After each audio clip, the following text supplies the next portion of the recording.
ஒரு நாட்டின் பிரதமருக்கான பாதுகாப்பு என்பது எப்போதும் பிரம்மாண்டமான வாகன அணிவகுப்புகளுடன் தான் அடையாளப்படுத்தப்படும்.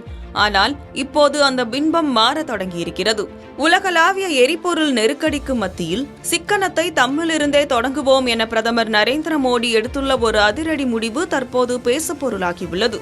சர்வதேச சந்தையில் ஏற்பட்டுள்ள எரிபொருள் தட்டுப்பாடு மற்றும் ஈரான் போர் காரணமாக நிலவும் பொருளாதார சூழலை எதிர்கொள்ள தனது பாதுகாப்பு வாகன அணிவகுப்பை 50% குறைக்க பிரதமர் உத்தரவிட்டுள்ளார்.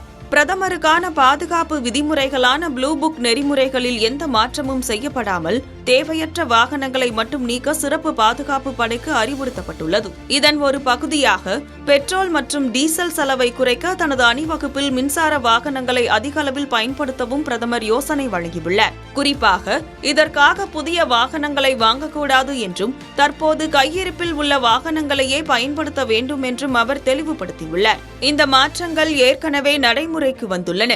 அண்மையில் பிரதமர் குஜராத் மாநிலத்தின் வதோதரா மற்றும் அசாம் மாநிலத்தின் குவஹாத்தி ஆகிய இடங்களுக்கு சென்றபோது அவரது பாதுகாப்பு வாகனங்களின் எண்ணிக்கை பாதியாக குறைக்கப்பட்டிருந்தது பொதுமக்களின் கவனத்தை ஈர்த்தது.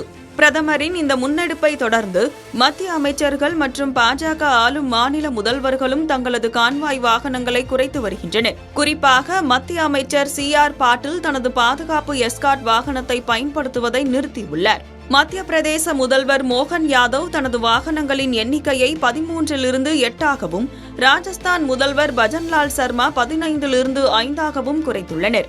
முன்னதாக ஹைதராபாத்தில் நடைபெற்ற பொதுக்கூட்டத்தில் பேசிய பிரதமர் நாட்டின் அந்நிய செலாவணி கையிருப்பை பாதுகாக்க பொதுமக்கள் சில தியாகங்களை செய்ய வேண்டும் என்று வேண்டுகோள் விடுத்தார். சர்வதேச சந்தையில் கச்சா எண்ணெய் தட்டுப்பாடு நிலவுவதால் பெட்ரோல் மற்றும் டீசல் பயன்பாட்டை குறைத்து மக்கள் மெட்ரோ ரயில், பேருந்து மற்றும் கார் பகிர்வு முறையை பயன்படுத்த வேண்டும் என்றும் கேட்டுக்கொண்டார்.